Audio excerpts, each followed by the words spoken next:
She entered the elevator, pressed all the buttons, peered outside like someone was following her, then vanished. 19 days later, her body was found in the rooftop water tank. No one knows how she got there, or why she acted the way she did. This is the story of Elisa Lam, and it's far from solved. In 2013, one of the internet's most disturbing pieces of footage surfaced. It showed a young woman behaving erratically inside an elevator. Her name was Elisa Lam, 21 years old, Canadian, and a student traveling alone in Los Angeles.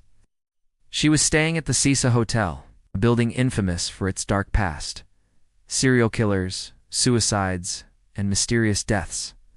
But no one expected Elisa would become one of them.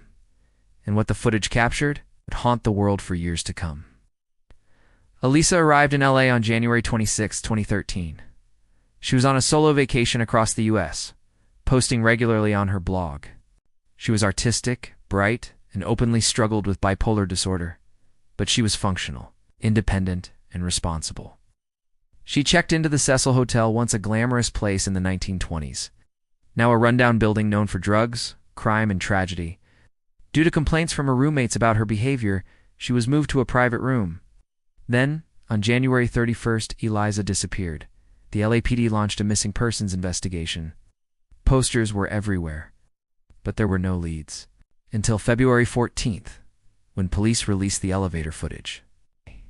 In the video, Elisa presses multiple buttons, steps in and out of the elevator, hides in the corner, and makes strange hand movements, almost like she's speaking to someone invisible.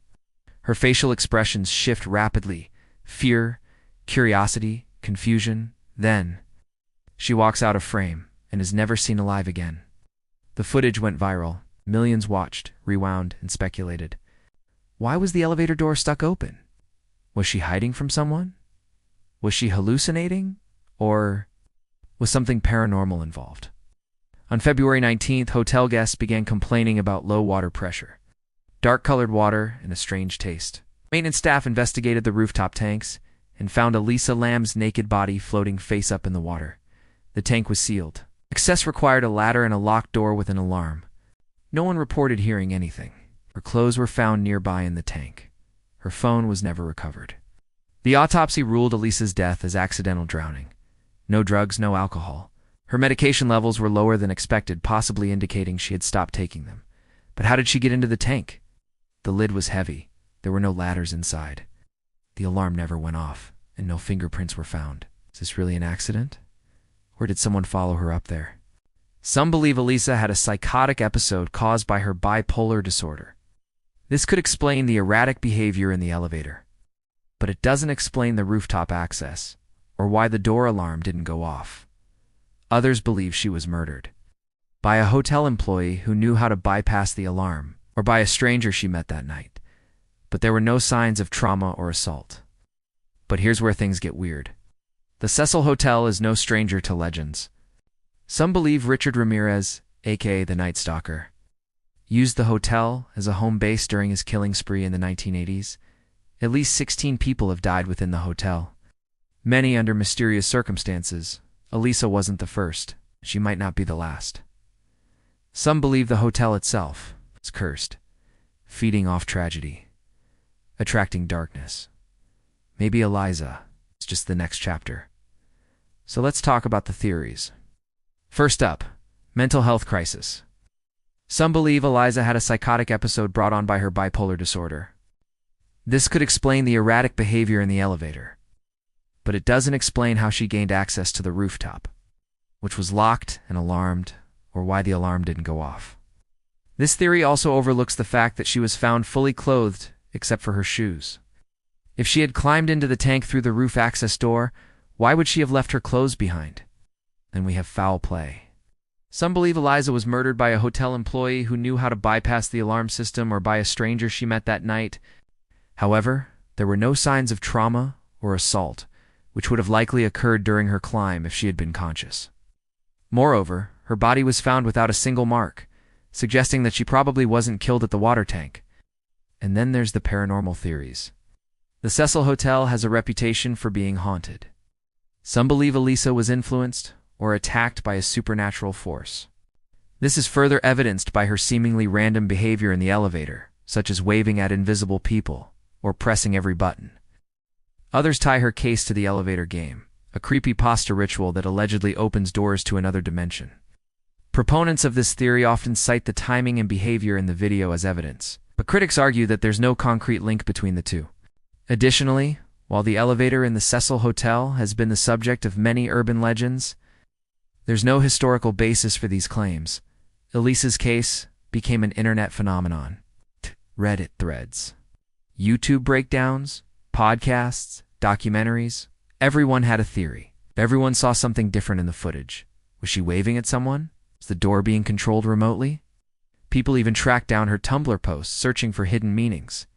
But the more you look, the less it makes sense. Now, I want to take a moment to address the elephant in the room. Yes, Elisa's behavior is eerie. The location adds to the creepiness. But there are a lot of leaps in logic when it comes to online speculation. So let me break it down for you. First off, the video itself. It's only 30 seconds long and taken out of context. Yes, Elisa looks like she's talking to someone, but we don't see anyone else. Just because we can't see anyone doesn't mean no one else is there. Think about your own experiences. Have you ever talked to someone on the phone? Or been so deep in thought that you were responding mentally to an internal dialogue? In both scenarios, you appear to be talking to yourself. But when we observe without context, it can seem odd. Ow! Let's look at the location. Yes, the Cecil Hotel has a dark history. Ow! But as of today, it remains open. So anything is possible. But let's be realistic. Do we really think a ghost lured Elisa to her death? Or that a malevolent entity possessed her? While I can't rule out the possibility, I think we're getting ahead of ourselves. Here's what we do know. Elisa was struggling with her mental health. She was alone in a new city and possibly under the influence of substances. This could explain her erratic behavior. Now let's look at the evidence. Her body was found in a locked water tank with no signs of forced entry. Her belongings were nearby, which suggests she probably took her own life. But this doesn't explain the video. Let's revisit that. Could someone have snuck into the hotel, kidnapped Elisa, brought her to the rooftop, and then left? Sure, but that would mean they went through all that effort just to leave her in a water tank. Wouldn't it be easier to hide her body elsewhere? Plus, they would have needed a key card or passcode to access the roof. Did Elisa have the key card? Possibly. Did she somehow gain access to the roof and then climb into the water tank? Perhaps. Look, I'm not going to pretend I have all the answers. But I think it's important to approach these cases with a healthy dose of skepticism. Elisa's case is tragic, but we need to separate the facts from fiction. What we do know is that she was a talented artist and a bright young woman who had a lot to offer the world. She was loved by her friends and family and will be deeply missed. This was File X, and this file, still open.